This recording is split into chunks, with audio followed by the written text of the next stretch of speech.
मध्य प्रदेश में आज का जिला है रीवा। मध्य प्रदेश के नक्शे में देखिए रीवा जिला जो है सतना, सीधी और सिंगरौली जिले से अपनी सीमाओं को साझा करता है। तो रीवा जिला जो है 3 जिलों से घिरा हुआ है, पहला सतना, दूसरा सीधी और तीसरा सिंगरौली। तो रीवा जिला भी है और संभाग भी है। रीवा संभाग के अंतर्गत कौन कौन से जिले आते हैं? रीवा संभाग के अंतर्गत इसका सामान्य परिचय में जानते हैं। सबसे पहला जिला आता है इसका सतना, उसके बाद रीवा, फिर सीधी और सिंगरौली, यानी इसके रीवा खुद एक जिला है।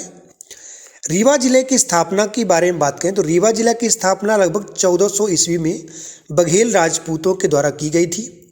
साथ ही सफ़ेद शेरों की भूमि भी इसे कहा जाता है। रीवा शहर बिछिया नदी के किनारे बसा हुआ है। रीवा का प्राचीन नाम भथा है और रीवा पहले विंध्य प्रदेश की राजधानी रहा था। तो इस प्रकार से रीवा का पूरा महत्व हो गया। रीवा किस नदी किनारे है? तो बिछिया नदी किनारे है। रीवा का प्राचीन नाम क्या है? भाथा है। रीवा विंध्य प्रदेश की राजधानी भी रहा। अब रीवा में जलप्रपात के बारे में बात करते हैं। तो जलप्रपात, पहला जलप्रपात चचाई जलप्रपात है जो कि बीहड़ नदी पर बना हुआ है। उसके बाद बहुटी जलप्रपात है, क्योटी जलप्रपात है, पूर्वा जलप्रपात है, पियावन जलप्रपात है। मध्य प्रदेश का सबसे ऊंचा जलप्रपात जो है वो बहुटी है, ना कि चचाई जलप्रपात है। तो बहुटी जलप्रपात लगाना है यदि क्वेश्चन आता है तो, जिसकी ऊंचाई 198 मीटर है और ये सलर नदी पर स्थित है। तो सबसे ऊंचा जलप्रपात कौन सा जलप्रपात होगा? बहुटी जलप्रपात है जो कि सलर नदी पर स्थित है। तो हम बात करते हैं, देखिए 4 प्रकार के जलप्रपात रीवा जिले में पाए जाते हैं। इसमें से कोयटी जलप्रपात है, चचाई जलप्रपात है, पियावन जलप्रपात है, पूर्वा जलप्रपात है। तो सबसे ऊंचा जो जलप्रपात है वो हमने पढ़ लिया है, जो बहुटी जलप्रपात है जो कि सलर नदी पर बना हुआ है। उसके बाद चचाई जो जलप्रपात है वो बीहड़ नदी पर बना हुआ है। इसमें बहुत कन्फ्यूजन नहीं होना है। सबसे ऊंचा जो जलप्रपात है वो कौन सा जलप्रपात होता है?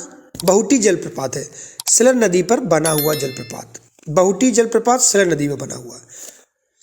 यहाँ पर चचाई जलप्रपात नहीं लगाना है क्वेश्चन में। इसके बाद हम बात करते हैं रीवा जिले में और जो 2 हैं, पूर्वा जलप्रपात है और ये। अब रीवा के महत्वपूर्ण पर्यटन स्थल के बारे में बात करते हैं।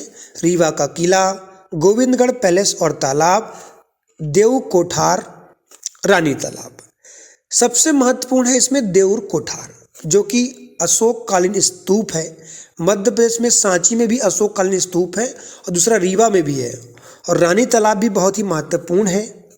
तो ये जो चीज़ें हैं जैसे देउर कोठार हो, ये बहुत महत्वपूर्ण है क्योंकि स्तूप बना हुआ है। इसके बाद हम जिले के बारे में कुछ प्रस्तुतिक स्थल के बारे में बात करते हैं। त्योथर जो है एक पुरातात्विक स्थल है जो रीवा जिले में स्थित है और इसकी एक तहसील है त्योथर, जहाँ पर पुरातात्विक स्थल बनाया गया है, प्राचीन कालीन है। तो ये बहुत ही महत्वपूर्ण प्रश्न इसमें से बन सकता है। फिर रीवा जिले के हम प्रमुख उत्पादक केंद्र के बारे में बात करें तो यहाँ पर डोलामाइट, गेरू, चूना पत्थर, जिप्सम जो कि सीमेंट में मिलाया जाता है, हरसौट, कोरंडम, बॉक्साइट आदि को उत्खनित करते हैं, मतलब उत्पादन करते हैं, यहाँ पर निकाला जाता है।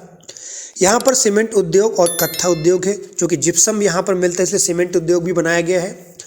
साथ ही साथ आम अनुसंधान केंद्र गोविंदगढ़ रीवा में है। यहाँ के आम बहुत प्रसिद्ध होते हैं। आम की एक प्रजाति है जिसे सुंदर रजा कहा जाता है, ये भी रीवा जिले में जो है पाई जाती है।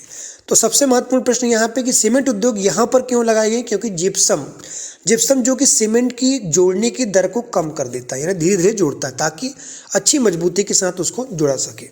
और आम की प्रजाति भी सुंदर रजा जो बहुत प्रसिद्ध है। इसके बाद महत्वपूर्ण प्रश्नों में चलते हैं। रीवा जिले में सोन नदी पर स्थित बाणसागर परियोजना का मुख्यालय रीवा जिले में है। बाणसागर जो परियोजना है वो सोन नदी पर स्थित है। और दूसरी बात, यहाँ पर बाणसागर से उत्तर प्रदेश और मध्य प्रदेश लाभान्वित होते हैं। मध्य प्रदेश की सर्वाधिक ग्रामीण आबादी वाला जो जिला है वो रीवा है। बस सबसे अधिक ग्रामीण लोग यहाँ पर रहते हैं, छोड़ के नहीं गए हैं अभी। इसके बाद हम बात करेंगे रीवा में 750 मेगावाट का अल्ट्रा मेगा सोलर पावर स्थित है। जो गुड़ तहसील में है। ये 750 मेगावाट का है, जो सूर्य से बिजली उत्पन्न करने के लिए बनाया गया है। रीवा में प्रदेश का एकमात्र सैनिक स्कूल स्थित है। अब नया सैनिक स्कूल भिंड में भी जो है इस्टेब्लिश किया गया है। अवधेश प्रताप सिंह विश्वविद्यालय स्थित है। टॉन्स जल विद्युत परियोजना सिरमौर जिले में स्थित है। तो एक तो बाणसागर है, दूसरा टॉन्स है। ये भी महत्वपूर्ण क्वेश्चन है। सुपारी के खिलौने रीवा जिले में बनाए जाते हैं।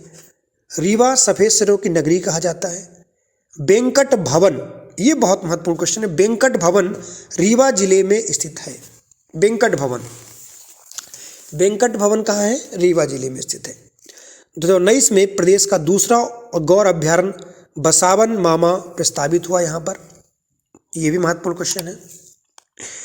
इसके बाद जिस तरह पॉइंट आते हैं हम पढ़ते जाते हैं, एक बार थोड़ा देख लेते हैं फिर से। यहाँ पर देखिए वेंकट भवन, बहुत ही महत्वपूर्ण क्वेश्चन है। वेंकट भवन कहाँ है? रीवा में है।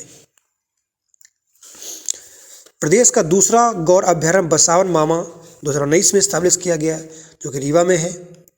महामृत्युंजय का महल लगता है। ठाकुर रणमत सिंह स्टेडियम रीवा में है। रीवा में मोटो वर्कशॉप है। रीवा रियासत के अंतिम बुंदेला राजा महाराजा मार्तंड थी।